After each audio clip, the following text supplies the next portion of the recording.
Pour ce cours sur Yasmina Reza et la pièce Le Dieu du carnage, nous allons nous intéresser au comique dans la pièce. Et en ce qui concerne la méthodologie de la dissertation sur œuvre, nous allons nous focaliser cette fois sur l'introduction et la conclusion.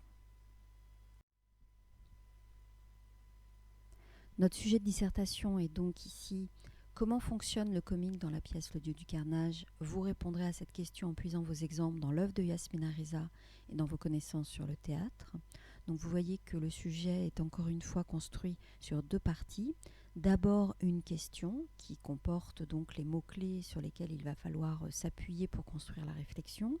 Et ensuite une deuxième partie où on vous rappelle qu'il s'agit bien d'une dissertation sur une œuvre et que c'est sur cette œuvre que vous devez en particulier vous pencher.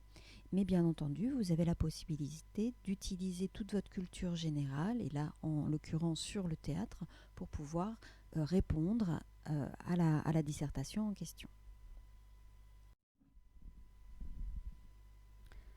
On se rappelle que la méthodologie de la dissertation sur œuvre comprend un certain nombre d'étapes préparatoires au brouillon pour permettre une meilleure rédaction au propre, et que donc ces étapes préparatoires commencent par une analyse du sujet qui permet de comprendre quelle est l'orientation, quelle est l'intention qu'on cherche à nous faire avoir dans ce devoir. Ce sujet est un sujet thématique où on nous invite à explorer les différents moyens utilisés par l'auteur pour nous faire rire. Donc c'est un sujet qui repose essentiellement sur les types de comiques utilisés. Comme ce cours va être concentré sur l'introduction et la conclusion, je passe vite sur ces étapes préparatoires pour pouvoir arriver plus rapidement à l'objectif. Donc si je suppose que j'ai terminé mon plan détaillé, je vais arriver au résultat suivant. Dans un premier temps, je vais essayer d'expliquer pourquoi le comique repose principalement sur un comique de mots.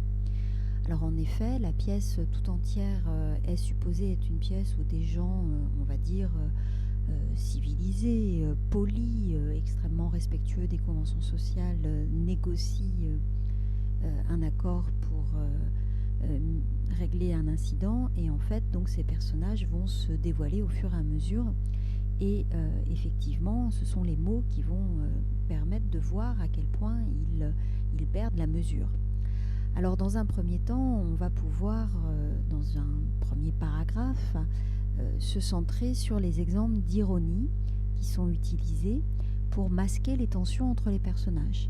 Ils vont utiliser l'ironie, par exemple, à la page 24 de votre édition, lorsqu'Alain dit visiblement vous avez des compétences qui nous font défaut, nous allons nous améliorer, mais entre-temps soyez indulgente. On voit ici un exemple d'ironie puisque il se moque d'elle, puisqu'elle semble se positionner comme étant supérieure à eux. Et on a un autre exemple d'ironie également à la page 46, lorsque Véronique leur dit l'honnêteté est une idiotie qui ne fait que nous affaiblir et nous désarmer. Et donc là, encore une fois, elle utilise l'ironie pour se défendre dans la discussion. Donc dans un premier temps, l'ironie, qui est donc un comique de mots. Ensuite, il y a le comique de répétition, qui permet de dévoiler là, d'une manière beaucoup plus précise, les tensions, avec la reprise du mot volontairement, et puis également l'histoire de la grenade. Et on aboutit enfin à la violence verbale, avec les différentes insultes qui sont utilisées, les mots familiers, et l'asticométie des pages 31 et 32. Donc on voit comment progressivement les mots sont utilisés pour montrer qu'ils ne sont plus du tout polis. On a donc bien un comique de mots.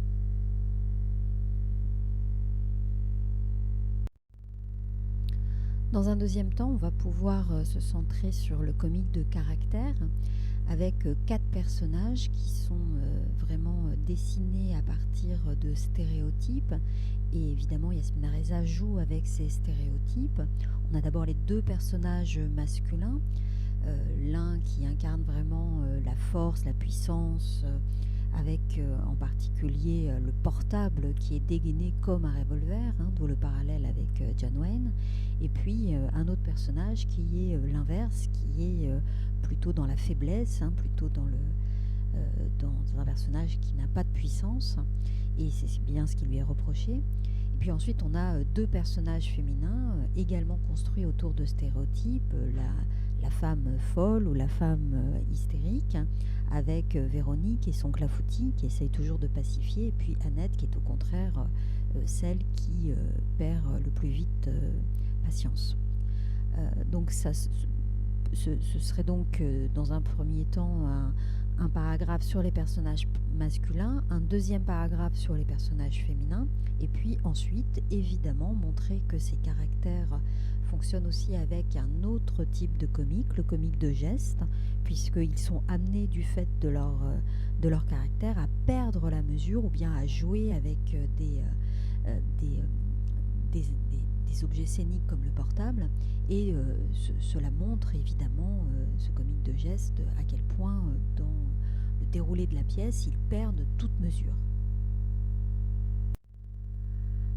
Après avoir construit mon plan détaillé, je suis maintenant prête à rédiger, et donc je vais m'atteler à l'introduction qui est le premier paragraphe qui commence mon devoir. Dans une introduction, il y a 3 éléments. Le premier élément, c'est donc l'amorce. L'amorce, c'est une ou deux phrases qui va permettre de situer le thème de mon devoir, c'est-à-dire le sujet large dans lequel je me situe pour traiter mon sujet. Pour trouver une amorce et pour pouvoir commencer mon devoir, j'ai 3 domaines dans lesquels je vais pouvoir puiser. Soit je m'oriente vers le mouvement littéraire, soit je m'oriente vers la biographie, soit je m'oriente vers le genre littéraire. Ce sont les 3 domaines dans lesquels je vais pouvoir m'appuyer. Attention, je ne prends pas les 3, puisque une amorce c'est une ou deux phrases, donc c'est assez rapide. Ici, pour le dieu du carnage, le mouvement littéraire, il n'y a pas vraiment de mouvement littéraire. Yasmina Reza n'appartient pas réellement à un mouvement. La biographie de l'auteur, c'est toujours possible. Et puis, il y a le genre littéraire. Ici, c'est sans doute ce qu'il y a de plus simple. Donc ici, c'est une comédie. Et si j'ai bien appris mes cours, je sais que la comédie, c'est faire rire et corriger les mœurs. J'ai aussi en mémoire peut-être une citation de Molière, c'est une étrange entreprise que celle de faire rire les honnêtes gens. Donc je vais pouvoir m'appuyer sur ces 2 éléments pour rédiger une ou deux phrases qui va me permettre d'entrer réellement dans le sujet qui est le mien, qui est donc le comique dans le dieu du carnage. J'ai donc rédigé mon amorce. Vous voyez qu'elle est rédigée d'une manière brève, il y a seulement 2 phrases, et il s'agit surtout de solliciter le domaine dans lequel s'inscrit mon sujet. Donc ici, j'ai décidé d'aller sur la comédie, sur le comique, pour montrer que le comique repose déjà sur des fonctionnements qui sont particuliers et qui sont parfois subtils.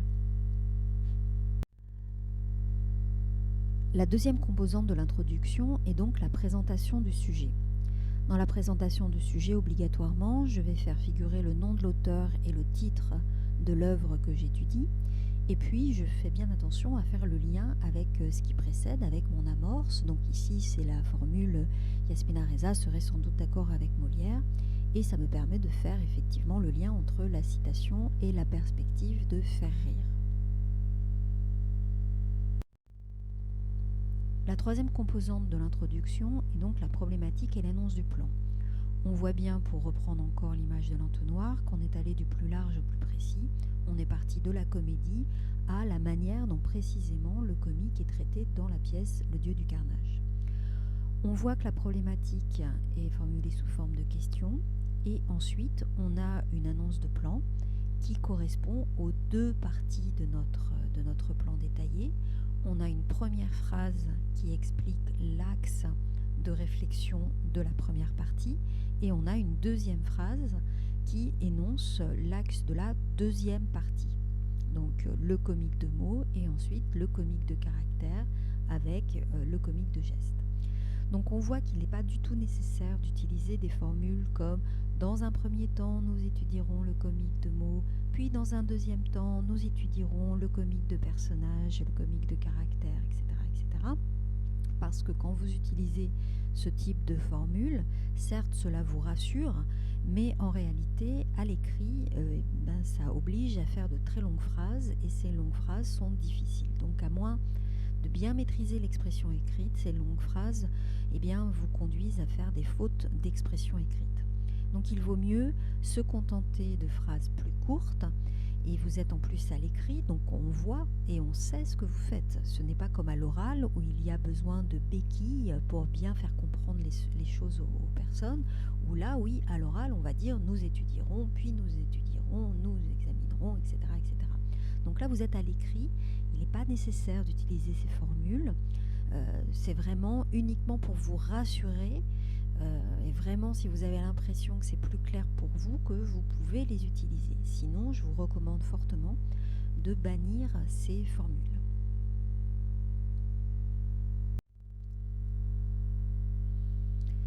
Après avoir commencé mon devoir par l'introduction, je vais laisser de côté ma copie et je vais prendre du brouillon pour rédiger au brouillon ma conclusion.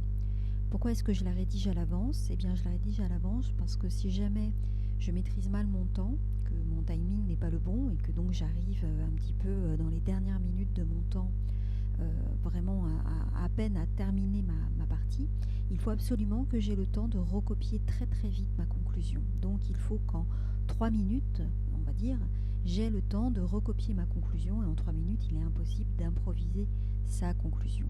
La conclusion, c'est très important. Il n'est pas question de terminer un devoir sans faire de conclusion, parce que de toute façon, ça veut dire que vous n'avez pas terminé votre devoir. Donc, obligatoirement, il doit y avoir une conclusion, il ne faut pas la bâcler. Donc, c'est pour ça que je vous recommande de la préparer au brouillon. La conclusion comporte 2 choses, le bilan de ce qui a été dit précédemment et l'ouverture. Donc c'est pour ça qu'on dit que là, l'entonnoir est renversé, puisque vous allez partir de quelque chose qui est précis, ce que vous venez de démontrer, et ensuite vous allez ouvrir sur autre chose, comme si vous invitiez votre lecteur à réfléchir sur un autre problème. Donc ici, le bilan, il commence par le Dieu du carnage nous permet donc de rire, etc. Et il va jusqu'à toute mesure. Toute cette partie-là, c'est donc le bilan. La dernière phrase est donc l'ouverture, où là, on va inviter le lecteur à réfléchir sur la finalité de la comédie, à savoir corriger les mœurs par le rire. Donc on a une conclusion qui est, comme l'introduction, un petit paragraphe, et qui correspond aussi à une structure qui doit toujours être la même. Et encore une fois, on reste sur la problématique qui a été annoncée dans l'introduction. C'est pour ça aussi que rédiger les deux en même temps, ça nous permet de bien faire le lien. Notre introduction, c'était donc comment est-ce que la pièce nous fait rire sur nous-mêmes. Notre conclusion reprend la problématique. Le Dieu du carnage nous permet donc de rire sur nous-mêmes à partir, etc., etc. Donc il y a vraiment un lien entre intro et conclusion.